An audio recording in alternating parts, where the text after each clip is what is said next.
Hello and welcome to the booktube channel, Jack in the Book Stack, where I talk about a wide variety of book genres and the bookish lifestyle. Today I have my June TBR. These are the books that I hope to read in June, but if I don't, no big deal, not the end of the world. This is just a loose structure for me this month because I'm more in the mood to go with the flow. But there are some books that are a higher priority, and I do have some booktube plans, so I'm going to get to that right now. The highest priority read for me in June is the Tawny Man trilogy. This is the third subset of series in the greater realm of the Elderlings. I've already read the Farseer trilogy and the Live Ship Traders trilogy, and I did dedicated reading vlogs for those, so I will do another one for this set. I am pretty excited for it. We have, let's see, book one of the Tawny Man is Fool's Errand. And then book two is The Golden Fool. And then book three is Fool's Fate. So I'm assuming we're back with the Fool, who is one of my favorite characters. I missed that character. In the Farseer trilogy, the Fool was like the highlight. I really loved those interactions, and then Live Ship Traders was kind of a different set of characters, so I didn't get as much of the Fool as I would like. But I'm hoping to get back to some characters that I've already been introduced to. But other than my hopes and aspirations, I don't know what to expect. Don't tell me. Don't spoil it for me. I kind of just want to go into it blind. This one will be a little bit of a challenge though, because for the other series, I did have the audiobook and I did an immersive read. So I was listening to it while reading the physical pages. And then what was nice is I could multitask a little bit. So if I had to put the physical book down, I could continue listening to the book while I walked the dogs, did the grocery shopping, cooked dinner, worked out. There's all these things that I could multitask with, and I'm not gonna be able to do that for these. My library does not have these audiobooks, so I will have to physically read them. And I mean, they're not that long. I think this one, book three, is the longest.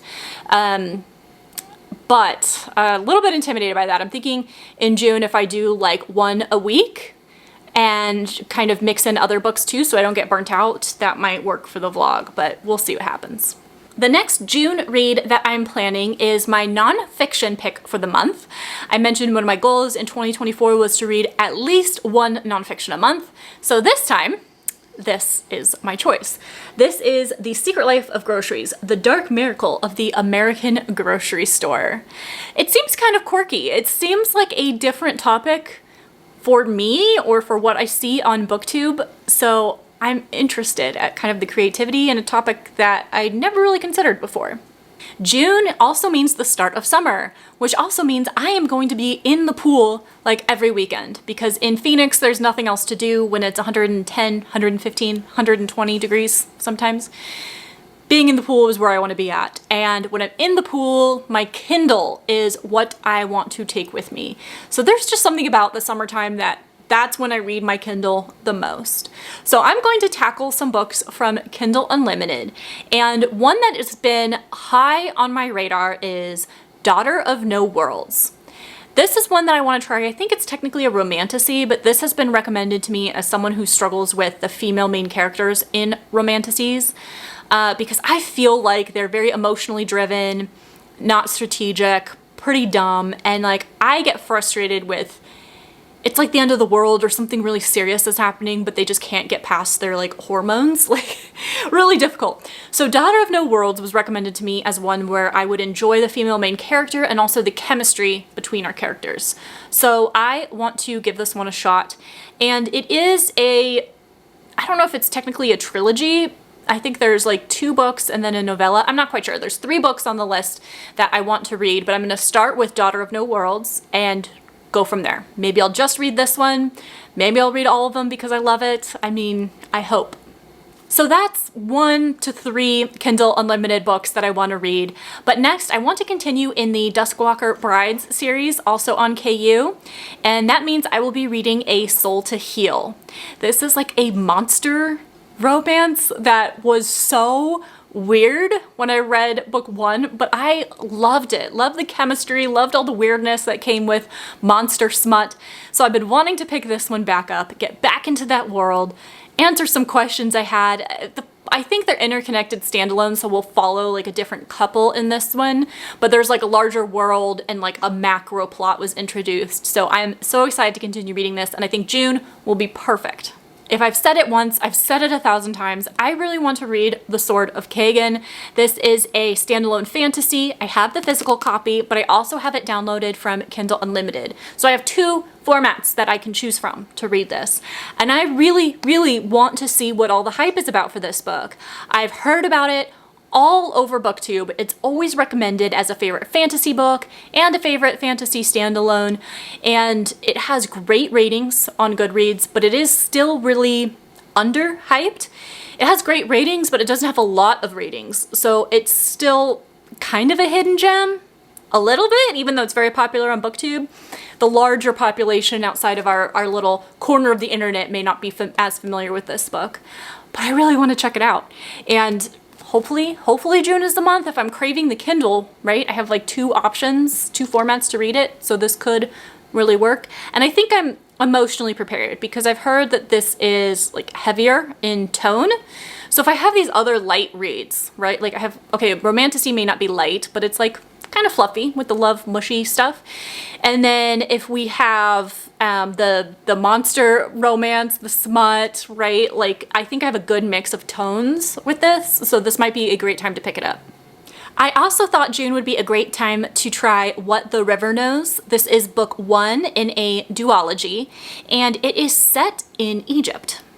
I thought that could be really fascinating. I haven't read a lot of Egyptian settings or Egyptian mythology or like fantasy, so I'm curious what this book does with those things, and I wonder if this would be a good summer vibe.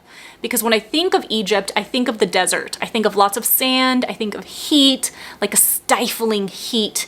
And so I'm curious if this would be a good time of year to read it. Again, don't tell me, I kind of just want to jump in and see for myself, but that was my thought process of like saving this book for this month because I am keeping an eye on books that have good summer vibes, like that tone of like heat.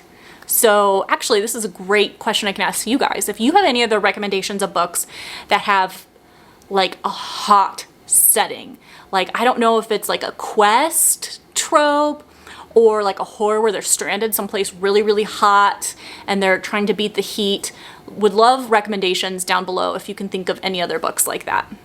In June, I'm really hoping to rededicate myself to language studying. It's another passion and hobby of mine that honestly has been neglected since I got more and more involved with booktube because it takes up more of my time to read all the books and film the videos, edit the videos, like all that stuff. So language studying has kind of fallen to the side, but I don't want it to. I really had a goal to speak 3 languages.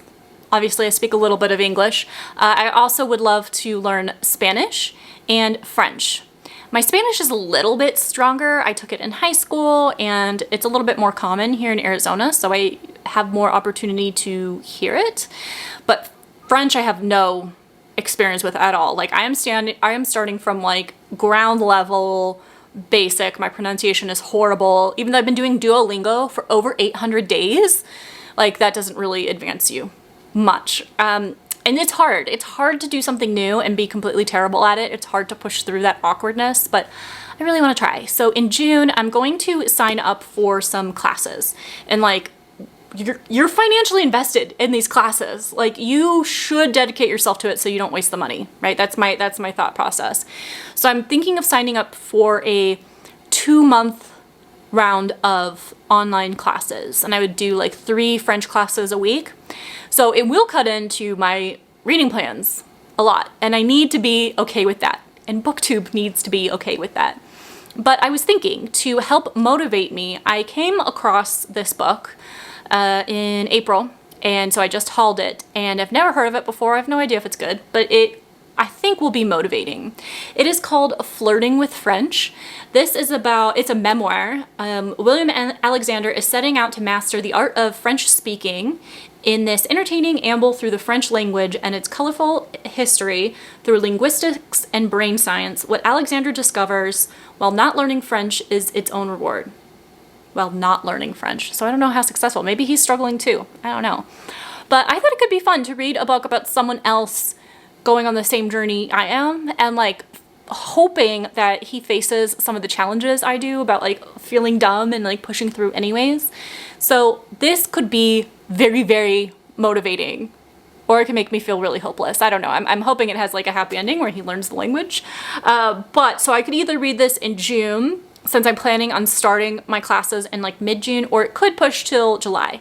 It's just, I feel like when I need the motivation to keep going with the classes and be dedicated, that picking this up will be good. Oh, it says, how a language charmed me, seduced me, and nearly broke my heart.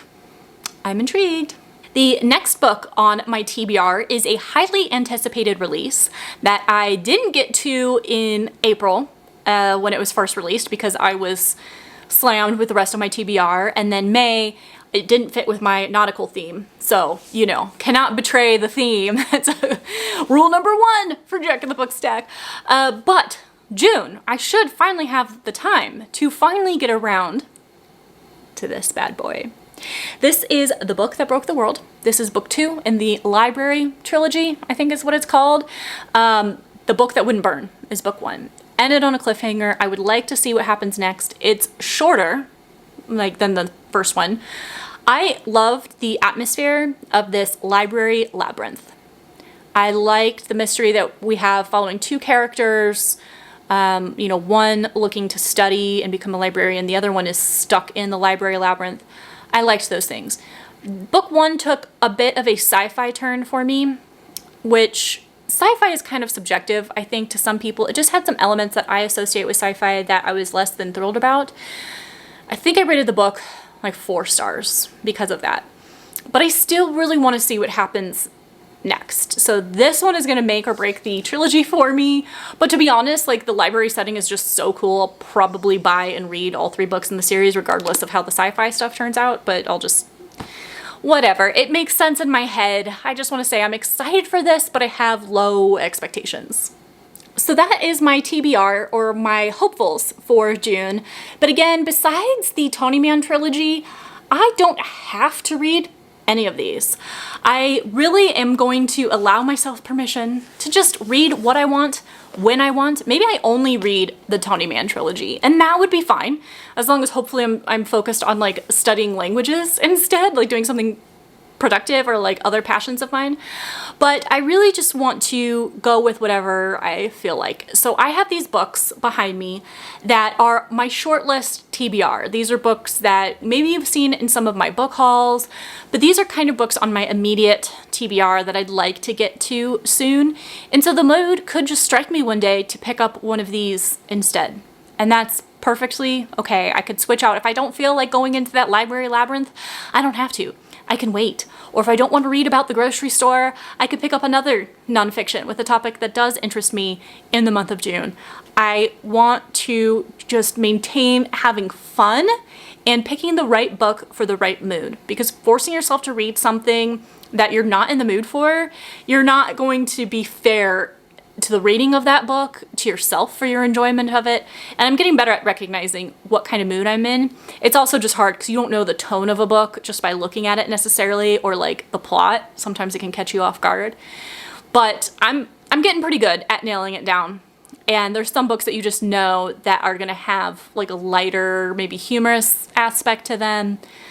I don't know. I'm just gonna go with it. So I always say that. I say that, and then I end up reading every single book on the TBR. Like, I love having a checklist. The structure really makes me happy. The control makes me happy to have something in my life I can control. So I always say that because I truly believe it, but then I end up using it as like a goal for myself. So we'll see, but not a big deal. It's not that serious.